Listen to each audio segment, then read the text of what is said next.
Hello, ladies and gentlemen, and welcome to the first episode of this year of Quickfire Reviews. Now, this is a series that I said at the end of last year that I was going to do this year. Instead of reviewing every single new movie that I see in theaters or on streaming one by one on this channel, I was going to wait until I watched a few of them and kind of batch them up and then release like these kind of longer videos where I do just quick-fire reviews. And as this weekend, a new big Marvel movie dropped, I thought this was going to be a great cutting off point for a first episode. So today we're going to review a few movies, we're going to rate them, and then, and I'm just going to be out of here. I'm just going to give you my opinions about some movies. If you want to hear my opinions on these movies quicker, you can follow me on Letterboxd or on TikTok. On TikTok, because it's shorter form content, I usually just post my reviews immediately there, so you don't have to wait for these like batched videos to come out like every maybe a couple months. I don't know. I think the next time I'll do this is probably maybe Thunderbolts in May. Maybe we'll do like a Marvel movie marks like a cutting off point. So let's go ahead and kick off this video with reviewing the first big Marvel movie of 2025, and that is Captain America: Brave New World, starring Anthony Mackie this time around as Captain America and Harrison Ford as Thaddeus Ross, who turns into a Red Hulk. It's all shown in the trailers. Let's get the positives out of the way. The positives is that the acting, for the most part, is actually pretty good. Anthony Mackie brings it. Harrison Ford brings it. He's not just here for a Marvel paycheck.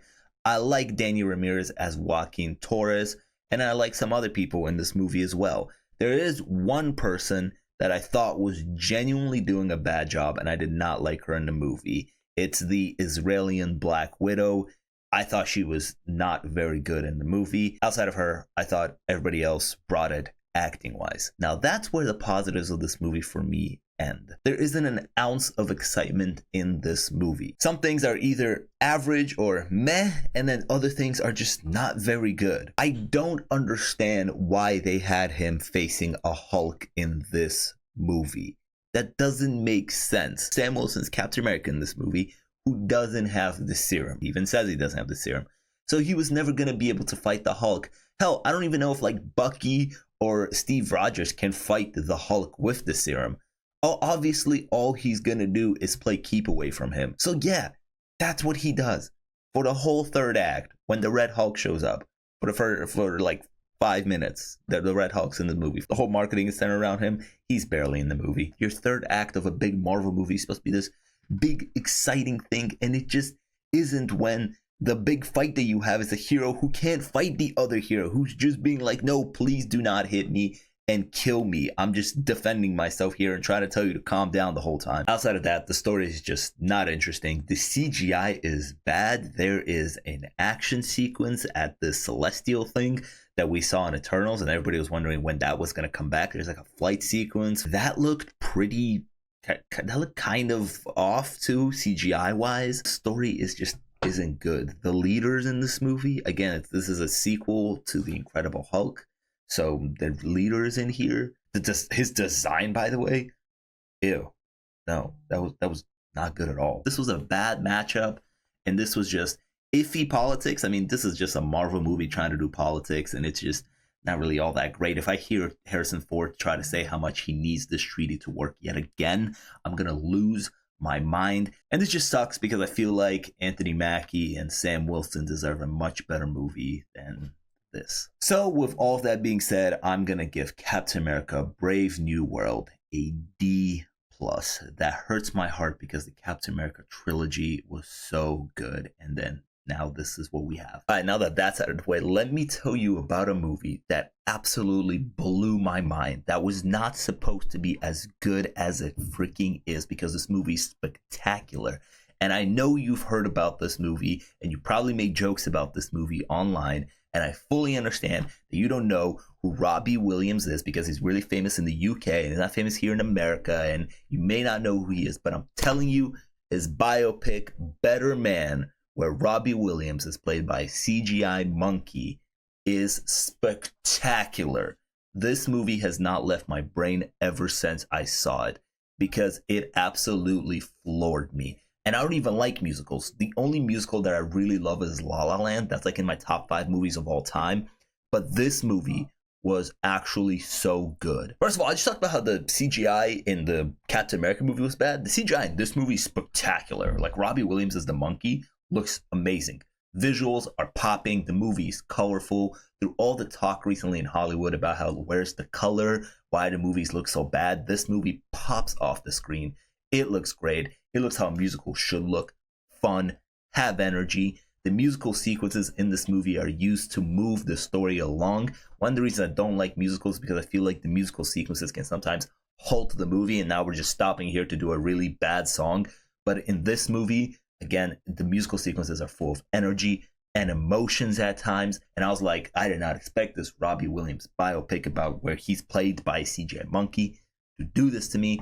And yeah, it's actually really good. I think it's out on digital now, so if you missed it in theaters, sucks for you, but go ahead and check it out. I'm gonna give Better Man an A+. Tagline of this movie should be, this shouldn't be as good as it is, but it is. This movie that I saw is A Real Pain, starring Jesse Eisenberg and Kieran Culkin. It's also a movie that Jesse Eisenberg directed. It's a movie about two cousins who take a trip to Poland to learn about their grandma's heritage and learn more about their Jewish heritage while going on this tour around Poland. And it's a really nice, like, chill, kind of simple watch with some emotional moments. I thought Kieran Culkin was fantastic in this movie. Jesse Eisenberg is also really good in this movie. They do a good job playing off each other. Two very opposite people that are related, but Kieran Culkin is quickly becoming like one of my favorite actors in Hollywood, especially after his performance in Succession. And I've seen him in some interviews, and I'm like, this guy just rings like charisma, and he's fantastic. And I don't know, like, not totally, because he's like a movie star, you know, and we're different people, but I see myself a little bit in him in the way he talks and jokes. Yeah, I think he picked up a lot of awards already for this performance, and I think he's going to pick up an Oscar for this performance as well. But overall, the movie looks wonderful too. It makes Poland look really, really pretty. The colors pop. Could it have maybe pushed a little bit more with the emotions? Maybe, but I feel like that would have been like more Hollywood drama, like when this movie played it out more. It felt a little bit more real, I guess. No pun intended, because this movie's called A Real Pain. I'm going to go ahead and give A Real Pain a B. So I talked about A Better Man. Now let's talk about A Different Man, starring Sebastian Stan and Adam Pearson. The number one thing about this movie that I did not expect is the soundtrack. The soundtrack is so good. This story is about a man who has a condition that has changed the look of his face completely. And in this movie, he goes through a procedure. It kind of reminds me a lot of The Substance. This is kind of like a different version of The Substance. The guy in this movie is also an actor. And then he decides to take this experimental procedure to make himself look like Sebastian Stan, to follow his Hollywood dream, his acting dream. And when he does that, his whole life changes for the worst. This movie deals with themes of insecurities, loving yourself, loving who you are, and appreciating what you have. And I thought both performances from Adam Pearson and Sebastian Stan, and honestly everybody else in the movie, were really, really good. I'm a big fan of Sebastian Stan, and I love seeing that he's doing a lot of other stuff outside of the MCU, because some other MCU actors don't really branch out nowadays, but he's one of those that wants a different career outside of the MCU. I mean, look at it. He now has an Oscar nomination. Not for this movie. He has an Oscar nomination for the Donald Trump biopic that he did that I didn't see yet, but an Oscar nomination this year. That's awesome. I think my only negative about this movie is that it gets a little long towards the end, but that's just like a little nitpick, I would say. I'm going to go ahead and give A Different Man a B+. I highly recommend you check it out. I'll always be supporting Sebastian Stan, mainly because me and him went to the same college, it turns out. Not at the same time, but went to the same college. So always will be supporting him. Love Bucky. Love the fact that he's doing other cool things outside the MCU. All right, tell me, when was the last time you went to a movie theater, to a movie that was so long it had an intermission in it?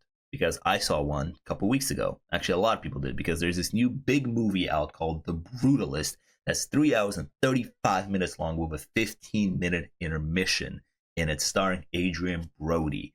Now, this movie, okay, this is a lot of movie. 3 hours and 35 minutes with an intermission. The intermission's cool. It adds that's a unique watching experience. I also like the soundtrack of this movie. The acting's really good. The visuals are spectacular.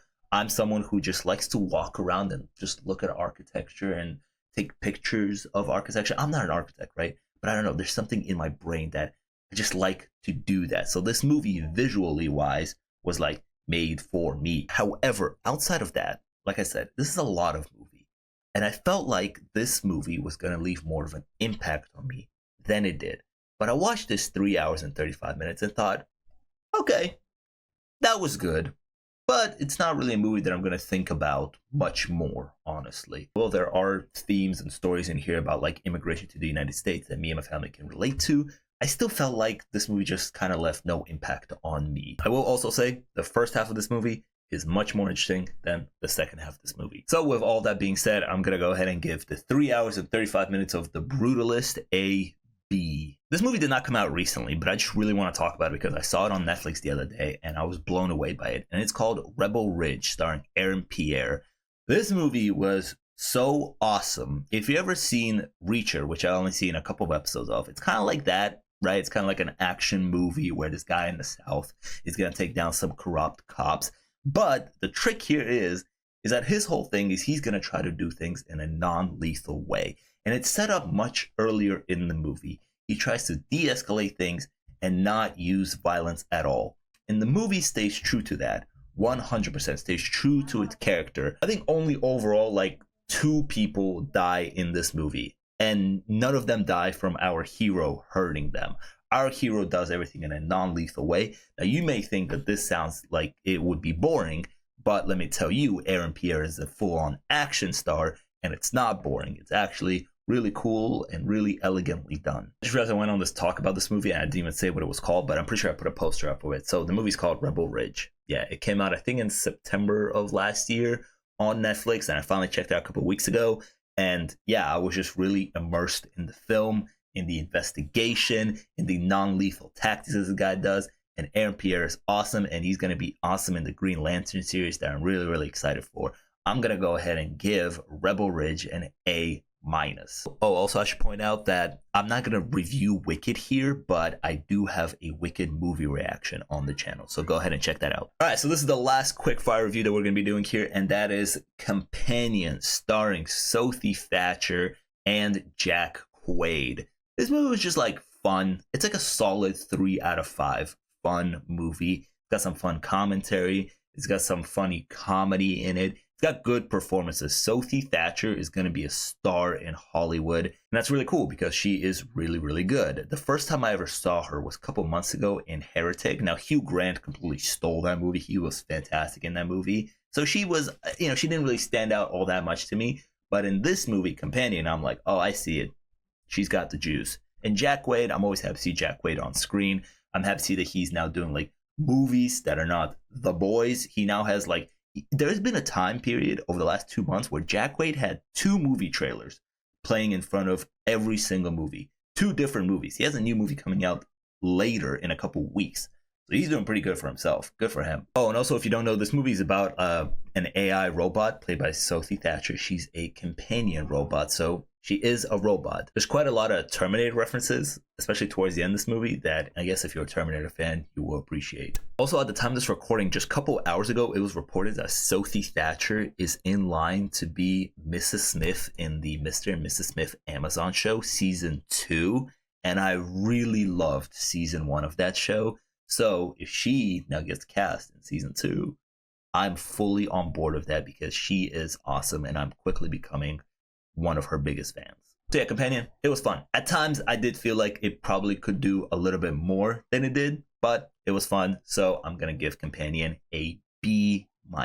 That's the end of my part 1 of 2025 of these, doing like these batch reviews. Like I said, instead of reviewing every single movie one by one, I'm just going to wait until I batch them all up and then put them in one big video where we just quickly review them, give them some ratings, and then we're out. If you saw any of these movies, let me know down in the comments your thoughts about them, your ratings. I would love to have a discussion with you about that. Check out some of my other videos, and I'll see you guys next time. Peace.